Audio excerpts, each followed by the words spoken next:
ቅመምዬ እርግዝና እውነት ነው? መላው የጨረቃ ፋሚሊዎች እንዲሁም ቤተሰቦቻቸው ሀይሚም ብሩኬም እንኳን ደስ አላችሁ።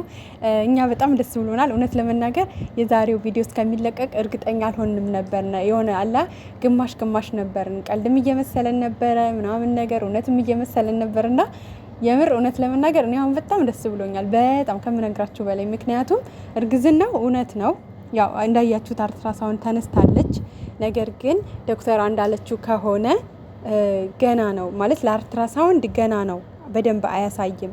ግን ደግሞ ነፍሰ ጡር ናት። ከ2 ሳምንት በኋላ ብትመጡ በደንብ እንደሚያሳይ ነው እንግዲህ የነገረቻቸው። ገና ደም ነው ማለት ነው። ገና ጅምር ነው፣ እየጀመረች ነው የኔ እናት። እንዴት ደስ ይላል ግን የምር እኛ እኮ የምር በቃ እንጃ እርግጠኛ መሆን እራሱ አልቻልንም ነበር እና ስንወዛገብ ነበረ። አሁን ግን የምር ነው፣ ስሬስ ነው ማለት እነሱም በጣም ተደስተዋል። እንዳያቸዋቸው ጓደኞቻቸው ራሱ በጣም ጓጉተው ነው የነበረውና በቃ ማለት ዶክተሯም ሀቅ ነው የተናገረችው፣ እውነት ነው እምላችሁ። እኛም ፕራንክ እያደረጉን ቢሆን የውሸት ቢሆን የውሸት እንደሆነ ወይ ደግሞ የእውነት አስመስለው ማውራት ይችሉ ነበረ። ገብቷቸዋል። ይሄ ፕራንክ ወይ ቀልድ ወይ ደግሞ አሁን ባለው ሁኔታ ያንን ነገር እንትን ለማለት ቢሆን ኑሮ አስመስለው እርጉዝ ናትም ማለት ይቻል ነበር አይደለ? ግን አይደለም፣ ሪል ነው ጉዳዩ፣ ሪል ነው። እንግዲህ እሱን ደግሞ ከ2 ሳምንት በኋላ የምናየው ይሆናል።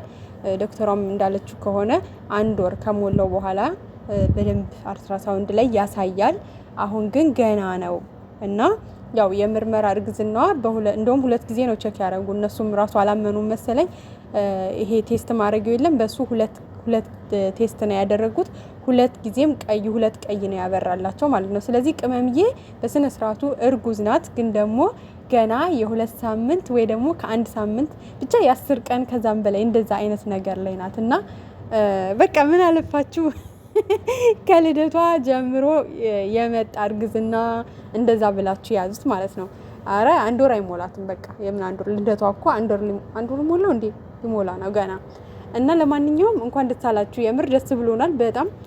እግዚአብሔር አምላክ ደግሞ የሆድሽን በፊትሽ ነው ምንድነው በጀርባሽ ነው የሚባለው ብቻ አላውቅም፣ ይዘሽ ለማየት ያብቃን። በጣም ደስ ብሎናል በጣም የምር ማለት ነው። እና እርግዝናዋ የምር ነው።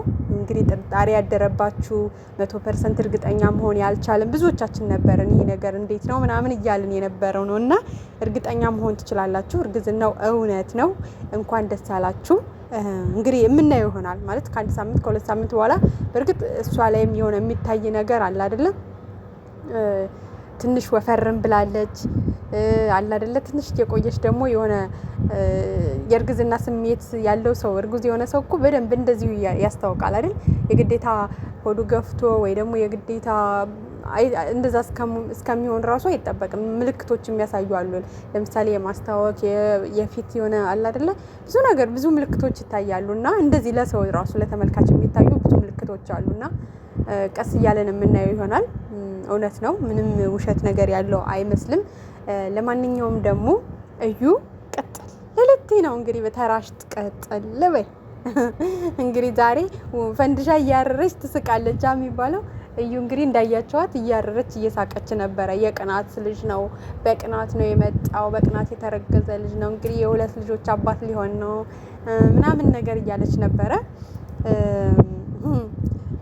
ብቻ አዩ አልሸነፍ ባይነት ግን በጣም ከባድ ነው። የምሬን ነው የምላችሁ። የምር ድብን ብላለች እኮ እርር ብላለች። ያስታውቃል ሁላ ፊቷ ማለት ነው። ግን በቃ መሸነፍ ስለማትወድ በቅናት የተፈጠረ ልጅ ነው ብላ አለች ማለት ነው። ሲጀመር እንደዚህ አይባልም፣ ነውር ነው። ምክንያቱም ፈጣሪ የፈጠረው ነው እና እንግዲህ በቃ ፍፄም በደንብ አስረግጦ ዛሬ ነግሮሻል ብሩክ አንቺ እንደማይሆን ያለሽበት መንገድ የተሳሳተ ነው።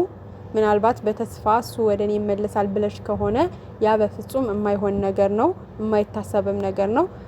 ጊዜው ሰጅና ለራስሽ ምናልባት እልህ ውስጥ ሆነሽ ከሆነ ወይ ደግሞ ተስፋ ውስጥ ሆነሽ ከሆነ ያ ነገር አንቺን ነገ ስለሚጎዳሽ እንድትጎጅም አንፈልግም እንደ ሰው ጊዜው ሰጅና ቁጭ ብለሽ አስቢበትና ከዚህ ነገር ውጪ ምርመራውንም ማስቀየረሽ ከሆነ እውነቱን ለብሩኬ ባስቸኳይ ተናግረሽ ያ ምርመራው ውጤቱ እንዳይወጣ አስቆመሽ ድጋሚ ምርመራ እንድታደርጉ ነገሮችን ብታስተካክይ ነው የሚሻልሽ።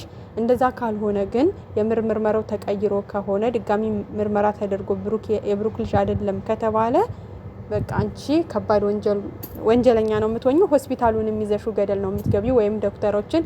ስለዚህ ይሄ የቃቃ ጨዋታ አይደለም፣ ስሬስ የሆነ ጉዳይ ነው። ተረጋጊና ነገሮችን አስበሽ ብቻሽን ጊዜ ወስደሽ አስቢበትና ያለውን ነገር ብታሳውቂና ራስሽንም ከችግር ብታድኚ ደስ ይለኛል ብሎ እንደ ወንድምም እንደ ጓደኛም እንደ ሰውኛም መክሯታል ዛሬ ማለት ነው። ስለዚህ እሷ ግን ምንም እናንተ ናችሁ እንጂ የምታፍሩት፣ እኔ አላፍርም፣ ዲኤንኤውም እንደዛ ነገር አላደረኩም፣ ሲጀመር ራሱ ወዶ ፈቅዶ ነው ጥሎን የወጣው እንጂ እኔ ውጣ ብዬው ወይ ደግሞ ሌላ ነገር ኑሮ አይደለም። ስለዚህ ጠብቁ፣ እናንተ ናችሁ የምታፍሩ። ልጅን ግን ድጋሚ ዲኤንኤ አላስመረምርም ነው ያለችው። ብቻ እሷ ስላለች እንደፈለገች እንግዲህ የልጇን አባት ማወቅ ከፈለገች ግዴታዋ ነው ማድረግ። ከዛ ውጭ ግን በተለይ አሁን ላይ እዩ አንድ ነገር የምንነግርሽ ነገር ቢኖር ከሀይሚ ዙሪያ አራቂ። ምንም ሀይሚን ጠርተሽ ብቻዋን እንዳታናግሪ እንዳታገኛትም። ምክንያቱም እች ልጅ የሆነ ነገር ብትሆን ራስሽን ችግር ውስጥ ትከቻለሽ። ከዛ ደግሞ ልጅሽን አንቺ ችግር ውስጥ ገባሽ ማለት ልጅሽም ብቻ አንድ ፍሬ ልጅ ምንም የማታውቀው ልጅሽም ትንገላታለች፣ ትሰቃያለች። ማን እንደ እናት እንዳንቺ ሆኖ የሚንከባከባት ወይም የሚያሳድጋት ሊኖር አይችልም። የፈለገ እናትሽ እንኳን ብትይዝልሽ እንዳንቺ ልትንከባከባት አትችልም። ማን እንደ እናት። ምክንያቱም አንቺ ካለሽ ጡት ታጠቢያታለሽ። በቃ ማን እናት መኖሯ ብቻ በቂ ነው ይባላል። እና ለልጅሽ እያሰብሽ፣ ምክንያቱም አንቺ ነገ እስር ቤት ብትገቢ የምትጎዳው ልጅሽ ናት፣ አንቺ ብቻ አይደለሽም። እና የራስሽን ፍላጎት ከማስቀደምሽ በፊት ልጅ ምን ትጎዳብኛለች ብለሽ ብታስቢ ጥሩ ነው። ለማንኛውም እንግዲህ በቂ ምክር ተሰጥቶሻል፣ አልሰማ ብለሻል። እንግዲህ የራስሽ ውሳኔ ነው። ከሀይሚ ግን ብትርቂ ደስ ይለናል ማለት ነው።